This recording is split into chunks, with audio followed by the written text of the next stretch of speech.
Every year, more than 150 million Christmas trees arrive at homes all over the world. They are the absolute symbol of Christmas.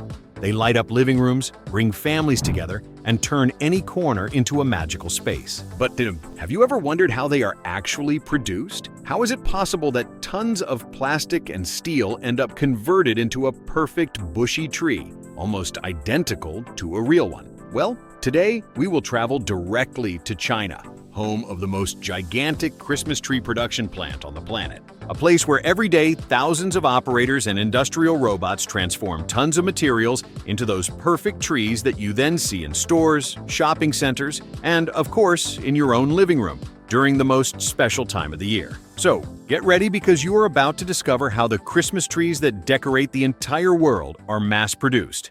Let's begin.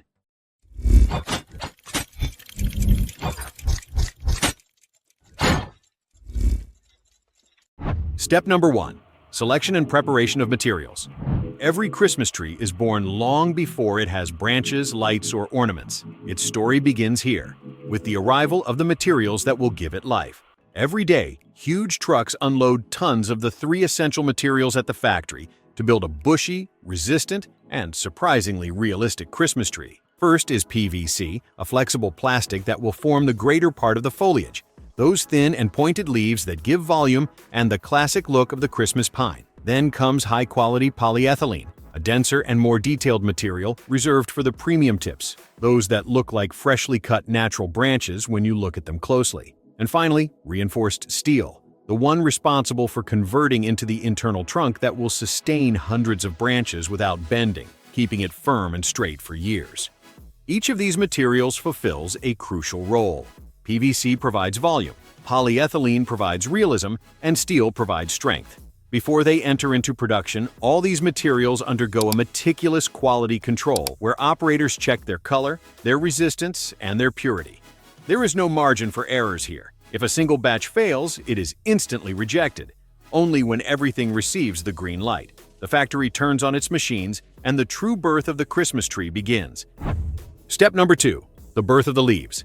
With the materials now ready, one of the most impressive moments in the entire factory begins, creating the thousands of pointed leaves that will form the tree's foliage. And the incredible thing is that everything begins with something tiny, small grains of plastic called pellets. At first glance, they look like green rice, but soon they will be the needles of the pine that you will decorate at Christmas. The giant sacks are emptied into huge metallic silos, and from there, the tons of pellets fall directly into the protagonist of this stage, the extrusion machine.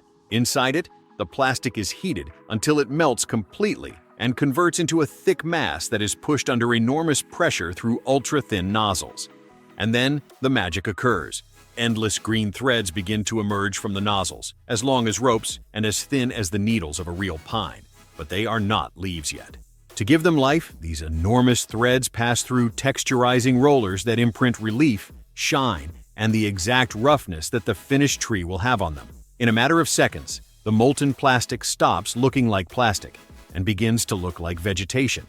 When they already have the perfect texture, high-speed industrial blades cut the threads into thousands of small synthetic fibers, giving shape to those hairs that will give volume, bushiness, and that characteristic look of the Christmas tree. And with this, we already have millions of small green fibers ready to transform into the leaves of your tree. Now, it's time to join them and give life to the branches that will form the complete silhouette of the pine. Step number 3. Formation of the complete branches. The thousands of fibers created in the previous step advance along the production line until they reach one of the most impressive machines in the entire factory, the industrial twister, a mechanical beast designed to transform loose plastic into perfectly formed branches. Something fascinating happens inside it.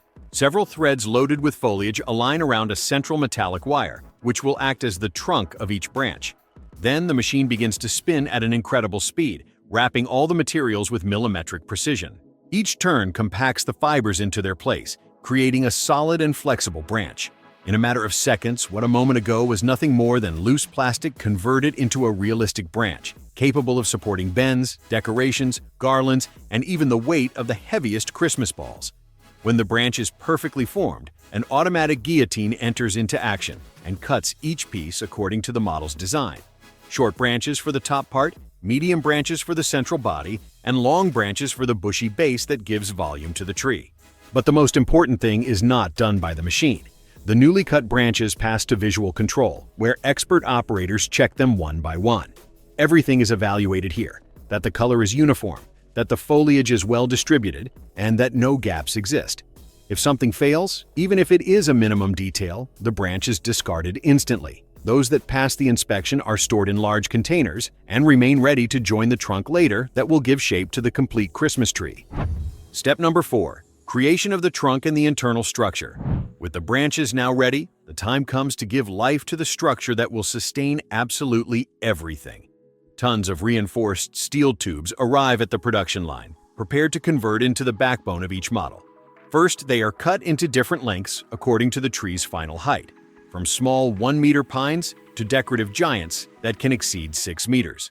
Once cut, the tubes advance toward an automatic perforator that opens, with millimetric precision, the holes where the branches will be inserted later. Each hole must be placed at the exact angle so that the tree maintains a perfect, balanced, and gap-free silhouette. Afterward, the tubes pass through bending and welding stations where the joints are reinforced and the modular sections of the trunk are created. Thanks to this system, the tree can be assembled and disassembled at home in parts, quickly, safely, and without complicated tools. When the metallic structure is finished, the final touch arrives. It is coated with brown or dark green paint, camouflaging the steel so that the trunk looks completely natural when it is surrounded by foliage.